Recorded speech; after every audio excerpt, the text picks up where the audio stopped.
Welcome to Let Me Fix This. Enjoy the video. In this video, I will show you how to make high-protein Sattu powder at home. Sattu is an incredibly versatile and nutritious flour, packed with protein and fiber, making it a fantastic addition to your diet.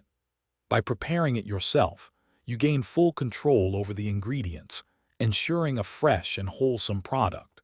We will cover everything from selecting the best components to the final grinding process, so you can enjoy this superfood anytime.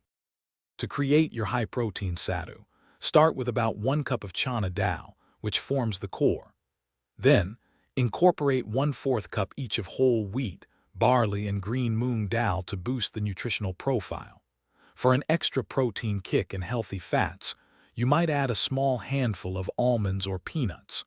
Always ensure all your chosen ingredients are thoroughly clean and completely dry before moving to the next step, guaranteeing a high-quality final product. The next crucial step involves roasting each ingredient individually over medium heat until they achieve a light golden color and release a fragrant aroma. This process enhances their flavor and digestibility. After roasting, let everything cool down completely. This is vital for a smooth grind. Then, combine all the cooled ingredients and grind them into a very fine powder using a strong blender. Finally, sieve the powder to ensure a perfectly smooth consistency.